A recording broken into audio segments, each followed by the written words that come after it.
Si hay algo que demuestra lo loco que es el mundo de los videojuegos es cuando la crítica aplaude un juego y la comunidad lo revienta sin piedad. Y hoy vamos a repasar varios ejemplos donde pasó exactamente eso.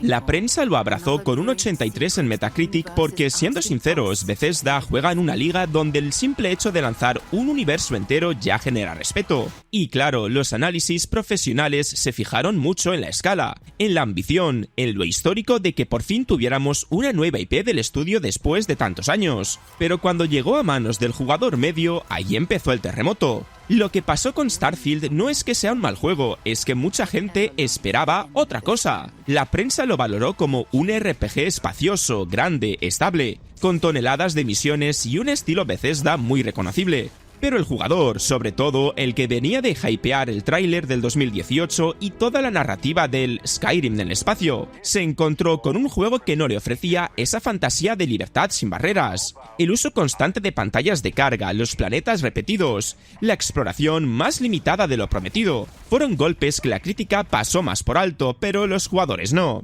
Además, Starfield transmite esa sensación rara de estar a medio camino entre querer ser un simulador espacial y un RPG clásico.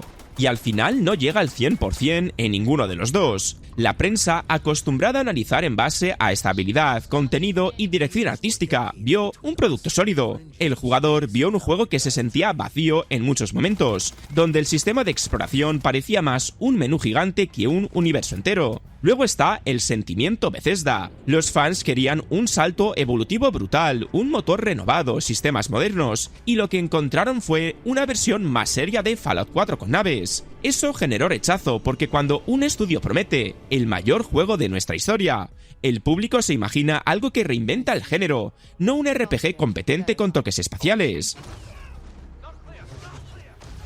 Y luego llega Star Wars Battlefront 2, un juego que visualmente era un sueño con una ambientación increíble, pero que desató uno de los mayores enfados de la historia por culpa de su sistema de progresión y las famosas cajas de botín. A Star Wars Battlefront 2 la prensa lo recibió bastante bien, porque a nivel técnico el juego era una locura. Gráficos brutales, sonido de película, el feeling de Star Wars clavado al milímetro, y un multijugador que sobre el papel pintaba para quedarse muchos años. Pero claro, lo que pasó con los jugadores fue de esas historias que se estudiarán en manuales de cómo arruinar un lanzamiento en 3 pasos. El gran problema fue la sensación de que el juego estaba construido alrededor de las microtransacciones. La campaña importaba muy poco, el gameplay estaba bien, pero la progresión era un caos absoluto. La comunidad entró esperando desbloquear héroes icónicos jugando, echando partidas, disfrutando, y se encontró que para conseguir a Darth Vader o Luke Skywalker tenías que jugar una cantidad absurda de horas o pasar por caja. Y claro, ahí explotó todo. La prensa valoró el ritmo, la presentación, el contenido inicial, pero el jugador vio una barrera inmensa entre él y lo que realmente quería disfrutar. Además, las cajas de botín era la gota que colmó el vaso. No solo estaban por todas partes, sino que condicionaban directamente tu poder dentro del juego. Fue el típico momento en el que la comunidad sintió que EA había intentado colártela sin anestesia. Y para rematar, muchos sintieron que el juego salió sin alma, con un progreso lento a propósito, un online divertido pero frenado por decisiones de negocio, y una campaña que prometía más de lo que ofrecía. Y hablando de enfados, Street Fighter V salió con el combate super pulido, lo que encantó a los analistas, pero también con medio juego desaparecido. La prensa lo recibió con un 77 en Metacritic porque, siendo sinceros, el combate puro y duro era espectacular. Animaciones finísimas, un sistema de juego muy pulido, animaciones nuevas que daban muchísimo juego competitivo y en lo jugable era una delicia. Los analistas vieron un título sólido con una base fuerte y muy orientado al futuro de los EA Sports, pero claro, cuando los jugadores se lo encontraron el día 1, era como abrir un regalo enorme y descubrir que dentro solo vienen las instrucciones. El lanzamiento fue un caos por una razón muy sencilla: le faltaba medio juego. Street Fighter V salió con un contenido tan escaso que parecía una beta vendida a precio completo. Faltaba un modo arcade decente, el online funcionaba regular, los servidores se caían, habían pocos personajes y la sensación general era de que Capcom había sacado el producto deprisa, confiando en que ya lo irían arreglando. Encima, había un contraste enorme entre lo bien que respondía al combate y lo vacío que estaba todo alrededor. Entrabas al menú y era como entrar a una casa recién construida pero sin muebles. La comunidad empezó a bromear con que Street Fighter V era el mejor juego incompleto de la historia. Y no era solo humor, la gente estaba frustradísima porque la saga siempre había tenido contenido para aburrir, y aquí te daban lo justo para payarte. Pero nada te prepara para lo que pasó con Dragon Age 2. Cuando lo analizas con calma, entiendes por qué la prensa le dio un 79, pero también entiendes por qué los fans casi queman BioWare viva. La prensa vio un RPG entretenido, con buen ritmo, combates ágiles, una historia centrada en un único protagonista y un estilo narrativo diferente. Pero cuando el juego llegó a las manos, especialmente a la de los jugadores que venían de Dragon Age Origins, el choque fue tan grande que muchos sintieron que habían comprado otra saga completamente distinta. El problema principal fue la expectativa. Origins era un RPG enorme, profundo, lento, pero en el buen sentido, lleno de decisiones que pesaban y un mundo gigantesco que explorar. Dragon Age 2 cambió ese enfoque por algo más directo y más de acción, con mapas reciclados hasta decir basta, y una escala muchísimo más pequeña. La prensa valoró que el juego fuese más dinámico, más accesible, y con un tono narrativo más personal, pero los jugadores lo vieron como una bajada brutal de ambición. Y luego estaba el tema de la repetición. Entrabas en una cueva, y cuando ibas a otra zona totalmente distinta, era la misma cueva, solo te cambiaban la entrada. Eso quemó al público muchísimo. Para la prensa era un defecto, sí, pero no destrozaba la experiencia. Para los jugadores, en cambio, la prueba era de que BioWare había hecho el juego deprisa y corriendo, casi como si estuvieran en una fecha límite infernal.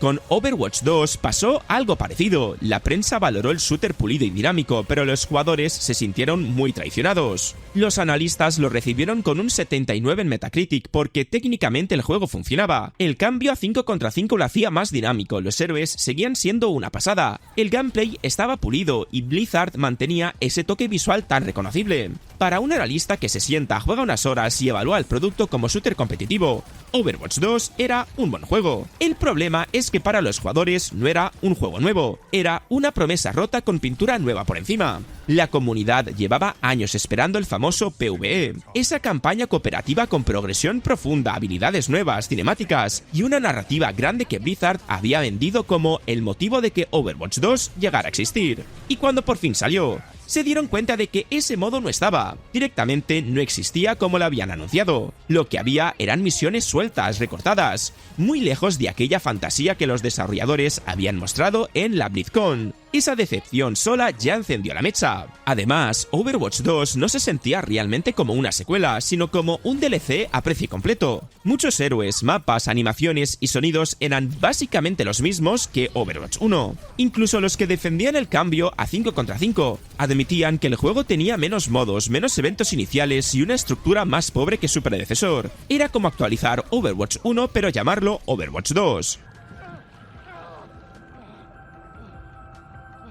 Después está Death Stranding, el juego más divisivo de Kojima. Death Stranding recibió un 82 en Metacritic porque desde un punto de vista técnico y artístico es una locura. Dirección visual brutal, una ambientación única, una historia completamente fuera de lo común y una propuesta que, para bien o para mal, no se parecía a nada. Los analistas valoraron muchísimo la originalidad, la ambición y el hecho de que Kojima hiciera su sueño, sin filtros ni presiones. Pero cuando el juego cayó en manos del público, ahí empezó el festival de opiniones salvajes. El gran problema es que Death Stranding no juega como la gente esperaba. Muchos lo compraron pensando que sería un juego de acción, algo más cercano a Metal Gear o una aventura cinematográfica intensa. Y se encontraron con que el 80% de la experiencia es caminar, equilibrarte, planificar rutas, construir estructuras y vivir un ritmo lento, casi meditativo. Para la prensa eso era arriesgado, artístico o único. Para muchísimos jugadores era directamente aburrido. La famosa frase de simulador de repartidor de paquetes no salió de la nada. Además, es un juego muy autoral. La historia es compleja, rara, simbólica, llena de momentos que parecen diseñados más para provocar reflexión que para entretener. También jugó en su contra el gigantesco hype que tenía detrás, el nuevo juego de Kojima, el elenco de Hollywood, la historia revolucionaria, demasiada presión. Muchos entraron esperando un GOTY automático, algo súper explosivo, y se encontraron con un juego contemplativo que te obligaba a tener paciencia. Esa desconexión entre expectativa y realidad fue letal.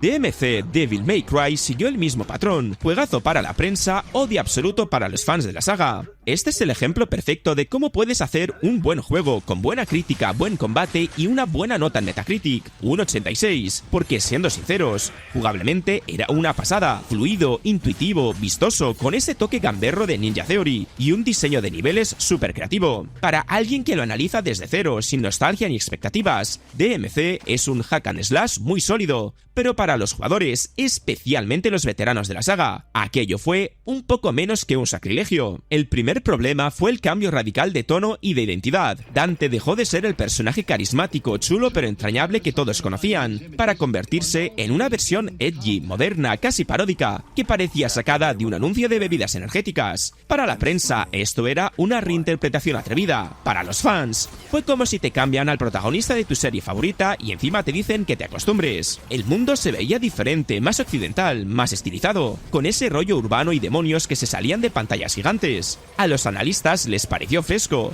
Los jugadores lo vieron como un alejamiento total del ADN de Devil May Cry. No ayudó nada que Ninja Theory soltara alguna que otra puya al fandom, y que Capcom pareciera empeñada en borrar el estilo clásico. Y luego está el tema del combate, que aunque era muy bueno, simplificó muchas cosas. Los fans hardcore sintieron que habían convertido un sistema profundo y técnico en algo más accesible. Y encima, durante todo el desarrollo, hubo una sensación de esto no es lo que pedimos. Venían de Devil May Cry 4, querían ver cómo continuaba en la historia de Nero y Dante, y de repente aparece un reboot, que no solo cambia todo, sino que parece burlarse del pasado.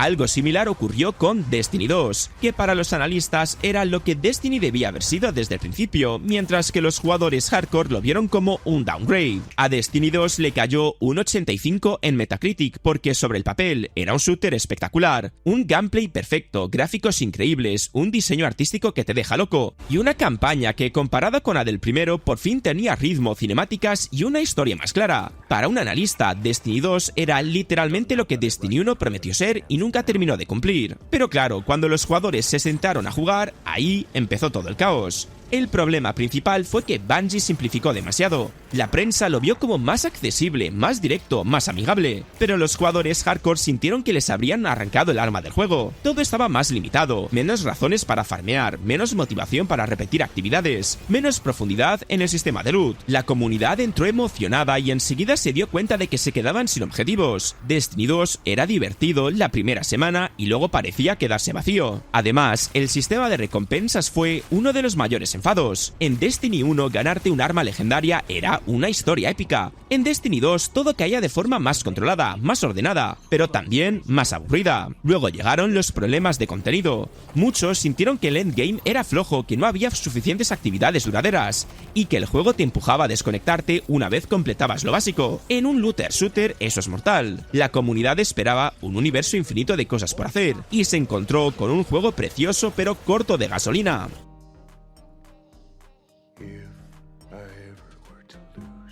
Y luego aparece The Last of Us Parte 2, que para la crítica fue una obra maestra absoluta, pero que emocionalmente destrozó a muchos jugadores. 93 en Metacritic, premios por todas partes, análisis hablando de revolución narrativa, pero que a buena parte de los jugadores les encendió una rabia histórica. No porque el juego fuera malo, al contrario, técnicamente es una locura. Animaciones brutales, combates tensísimos, una dirección artística que parece de cine, y una banda sonora que te deja tocado. La crítica valoró todo eso, pero el jugador medio se encontró con otro juego muy distinto al que esperaba. El primer incendio surgió por la historia. Naughty Dog tomó decisiones extremadamente arriesgadas, casi provocadoras, que rompían las expectativas de cualquiera que venía enamorado del primer juego. El problema no fue lo que pasa, sino cómo pasa, lo rápido que ocurre y lo poco que te deja respirar emocionalmente. Para la prensa, eso era valentía narrativa. Para muchos jugadores fue un golpe bajo que se sentían que no se habían ganado. A eso súmale que el juego te obligaba a vivir la historia desde dos perspectivas que se enfrentan de manera brutal. Y claro, parte del público no quiso ni entenderlo. La prensa vio complejidad, capas, matices, un enfoque adulto sobre la violencia y sus consecuencias. Los jugadores más cabreados vieron que el juego les hacía ponerse en la piel del enemigo sin darles opción. Y después está el tema del hype. El primer The Last of Us es casi sagrado para muchos. Esperaban una secuela más directa, más continuista, más centrada en él y Joel. Lo que recibieron fue un puñetazo narrativo que reescribía todo lo que imaginaban. Y cuando un juego toca un icono, la reacción es explosiva.